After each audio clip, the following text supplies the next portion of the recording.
4 PM news network में दोस्तों आपका स्वागत है। मैं हूं आपके साथ राशिद ज़हीर। क्या मोदी जी ने इन 11 वर्षों में जो होने वाले हैं लगभग प्रधानमंत्री के रूप में देश को पीछे की ओर धकेल दिया है या कहीं और लेकर चले गए? इसके बारे में एक आकलन तो ज़रूरी है। होना तो हर 5 साल बाद चाहिए, हर साल चाहिए, लेकिन आकार पटेल एक बहुत शानदार वक्ता, लिखने वाले और कई सारे पदों पर रहे, उनका एक वक्तव्य छपा, वो मैं आपको दिखाना चाहता हूँ। उन्होंने चीन, रशिया का पुतिन और तमाम जगह फ्रांस, उधर यूरोप का जो दूसरा सरबराह था, उन सबके कार्यकालों को रखा और मोदी जी के बारे में इशारा दिया कि इन लोगों ने 11 साल में क्या किया है और मोदी जी ने 11 साल में क्या किया है। अगर आप समझना चाहते हैं, सुनना चाहते हैं, वो पूरी कटिंग में आपको पढ़कर सुनाऊंगा, लेकिन उससे पहले एक पत्रकार हैं, उन्होंने क्या लिखा है वो देखिए। उन्होंने लिखा 11 साल कितना लंबा समय, इन 11 साल में महान सभ्यताओं ने क्या क्या बदल दिया। 11 साल में नेपोलियन ने यूरोप को एकजुट कर दिया। 11 साल में रूसी राष्ट्रपति पुतिन ने देश की प्रति व्यक्ति GDP 8.5 गुना बढ़ा दी, पर कैपिटा इनकम बढ़ाकर रख दी है। 11 साल में नेहरू ने, जो नेहरू का कार्यकाल था भारत में, उसमें IIT बनाया, IIM बनाया, एम्स बनाया, BARC, बार्क, ONGC खड़े कर दिए। इस ONGC का डायरेक्टर पिछले दिनों संबित पात्रा भी था। 11 साल में एक चौथी फेल PM ने सबको तबाह कर दिया। मैं नहीं कह रहा हूँ, ये एक बड़े पत्रकार हैं वो कह रहे हैं। आकार पटेल के इस मास्टरपीस को पढ़ना चाहिए। अब ये अंग्रेजी में है, देखेंगे आप। The 11 years separating the hero from a bore. मतलब यह है कि क्या वो हीरो बन गया है या उसने बोर करना शुरू कर दिया था, या लोगों ने कहा। इसमें तस्वीरें हैं चारों की। प्रधानमंत्री नरेंद्र मोदी जी की हैं, पुतिन की है, और दूसरे कौन है, शायद ये वो हैं चीन के PM Narendra Modi, Russian president Vladimir Putin, Pakistani general Ayub Khan को भी डर लगा दिया इन्होंने इसमें। ये बड़ी वाकई कलीजे की बात है, या तो पाकिस्तान का नाम भी नहीं सुन सकते। And Chinese leader Deng Xiaoping, डियोन कहा जाता था इनको।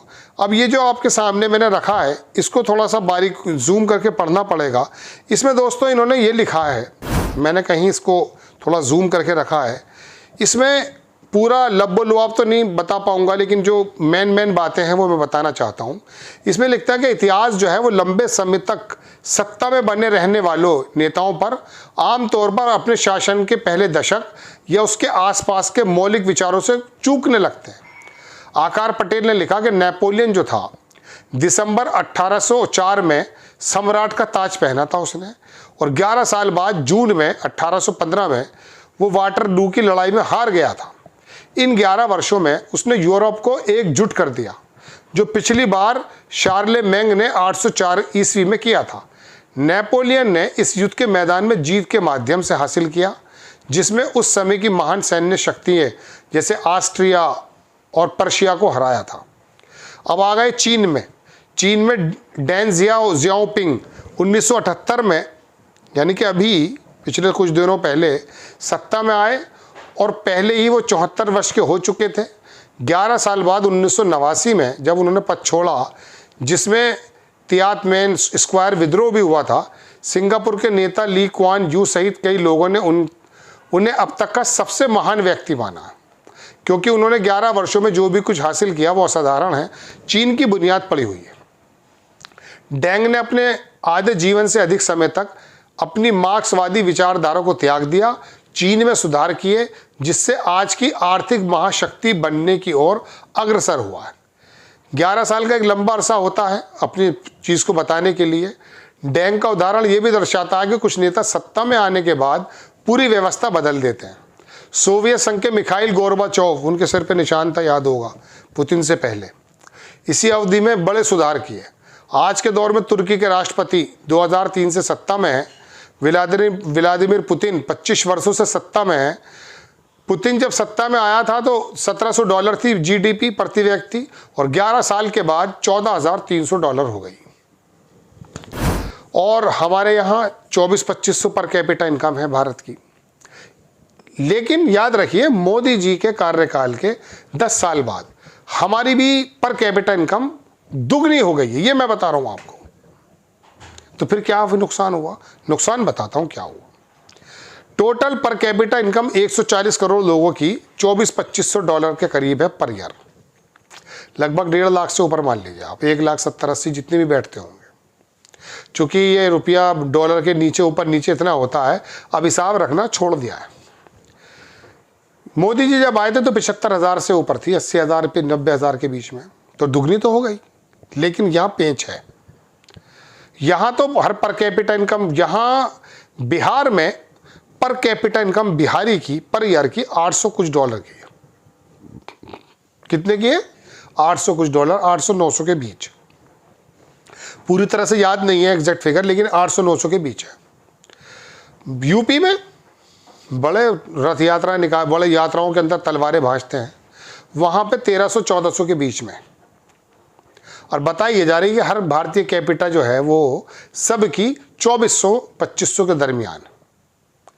केरल की 4,300, तमिलनाडु की 4,300 से ऊपर। ये हैं वो प्रदेश जिन्होंने पर कैपिटा इनकम में इतना अच्छा परसेंटेज दिया कि बिहारियों की और उत्तर प्रदेश के भैयों की पर कैपिटा इनकम 2400 पहुंच गई, पूरे देश के लोगों की पहुंच गई। इन लोगों ने काम किया है।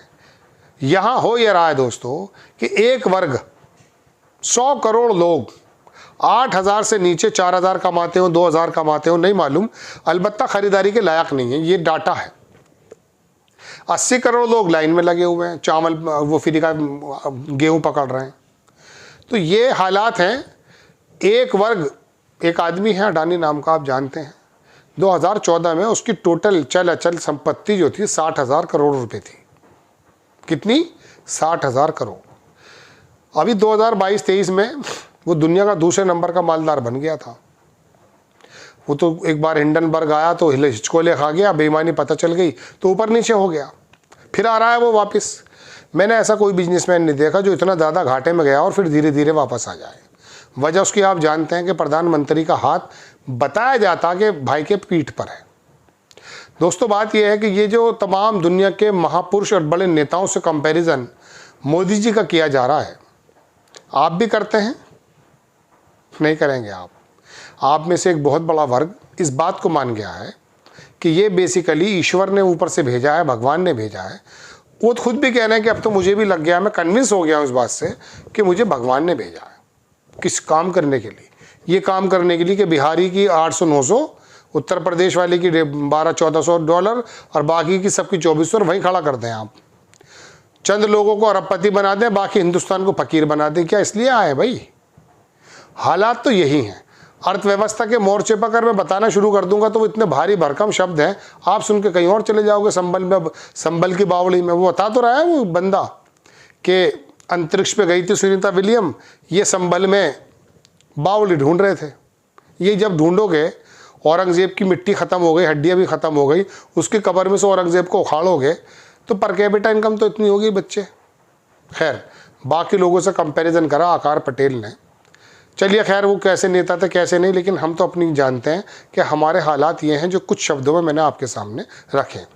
आपको खबर कैसी लगी अपनी राय कमेंट्स बॉक्स में ज़रूर दीजिएगा। चैनल को सब्सक्राइब कीजिएगा, शेयर कीजिएगा। नेक्स्ट टाइम मैं किसी खबर के साथ हाजिर होता हूँ। जय हिंद।